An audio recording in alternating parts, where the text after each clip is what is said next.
Merhaba sevgili dostum. Eğer sana şu an kim olduğunun bile bir yalan olabileceğini söylesem inanır mıydın? Şöyle bir düşünsene. Bugün yaşadığın şehri, mahalleni, hatta tüm ülkeni bir sabah aniden boşaltıyorlar. On binlerce insan yanına ne alabildiyse alıp yola koyuluyor. Buraya kadar her şey bir savaş hikayesi gibi değil mi? Ama asıl gariplik o insanlar şehirden çıktıktan sonra başlıyor. Bu videoda izleyeceklerin sadece bir sürgün hikayesi değil, tarihin en büyük saklambaç oyununun perde arkası.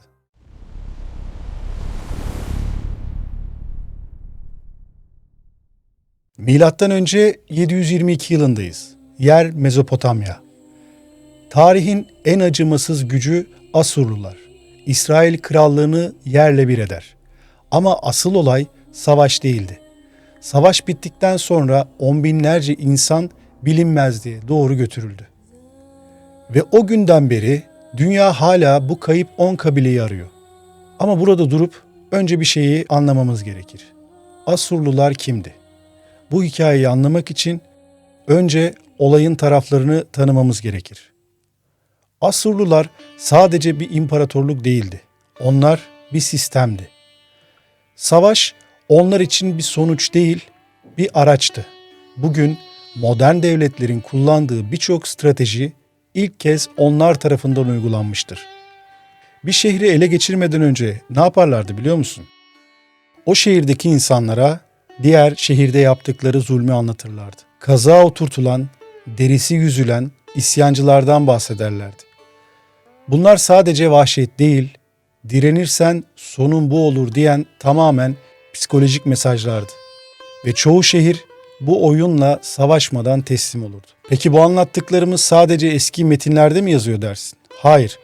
Bugün İngiltere'deki British Museum'a gidersen orada Şalmanezer'in kara dikili taşını görürsün.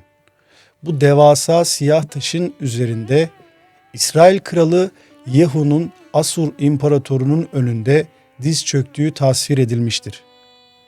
Bu kutsal metinlerde anlatılan o büyük baskının arkeolojik bir fotoğrafı gibidir. İsrail tarafına bakacak olursak aslında her şey bir miras kavgası gibi başlar. İsrailoğulları tek bir vücut gibi görünse de o dönem içten içe kaynıyordu. 12 kabilenin hepsi Yakup'un oğullarına dayanıyordu. Ama Süleyman peygamberden sonra işler içeride karışmaya başlamıştı. Krallık ikiye ayrılmıştı. Kuzeyde 10 kabileden oluşan İsrail Krallığı, güneyde ise 2 kabileden oluşan Yahuda Krallığı kaldı. Kuzeydekiler daha kalabalık ve zengin olmalarına rağmen jeopolitik konumları tam bir ateş hattı üzerindeydi.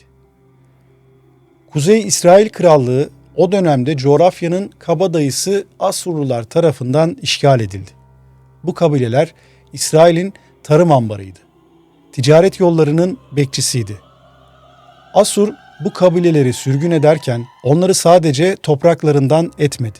Parçalara böldü. Bir grubu bugünkü İran'ın Medya topraklarına, bir grubu Mezopotamya'nın kuzeyine gönderdi. Aslında Kral 2. Sargon şehri aldığında bu insanları öldürüp kurtulabilirdi. Ama o daha katı bir yol seçti. Tarihin ilk büyük kimliksizleştirme operasyonunu başlattı.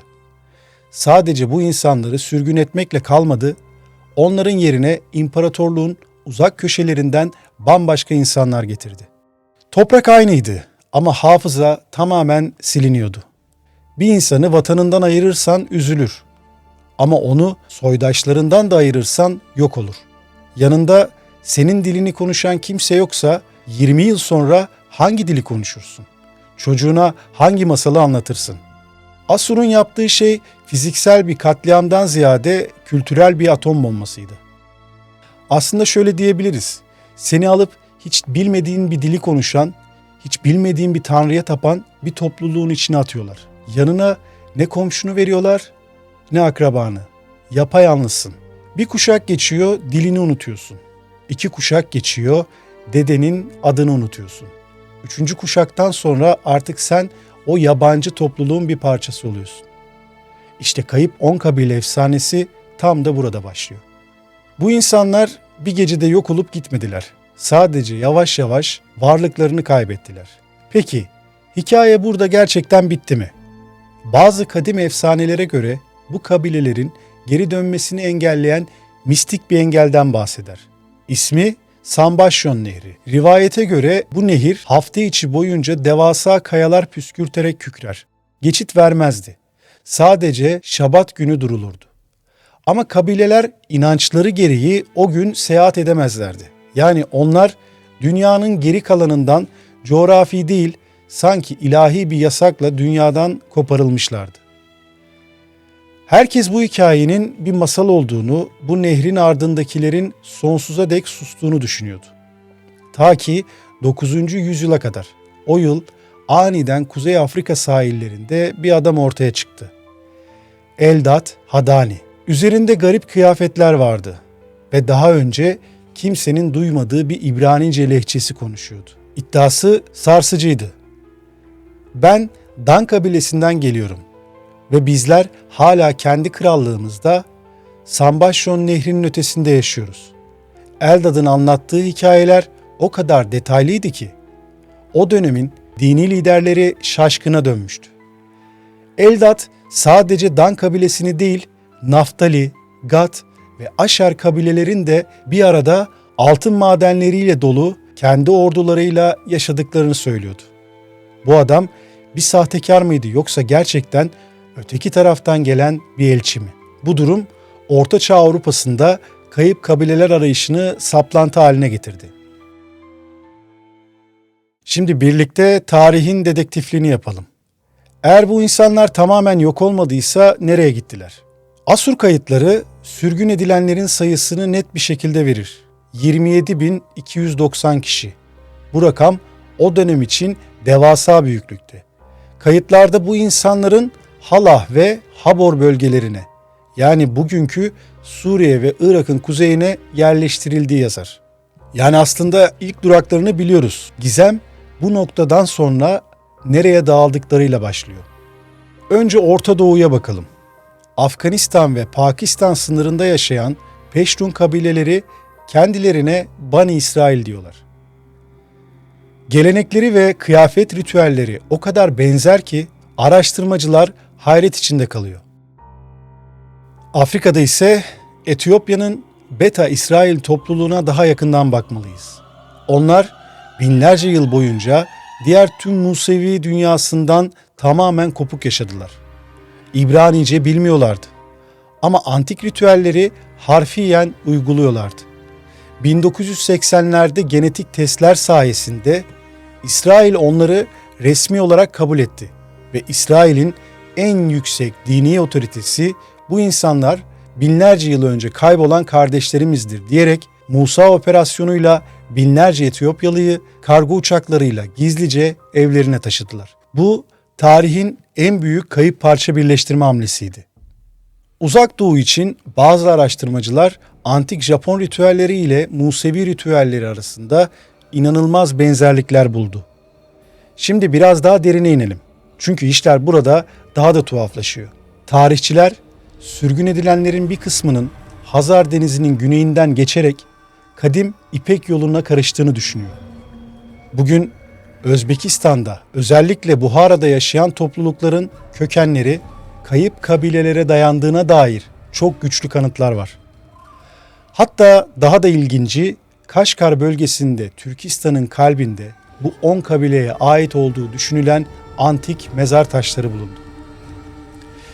Bazı araştırmacılar Türklerin İslamiyet öncesi inançlarındaki bazı tek tanrılı eğilimlerin, hatta belirli defin ritüellerinin bu kayıp kabilelerle olan 1000 yıllık etkileşimden doğmuş olabileceğini iddia ediyor.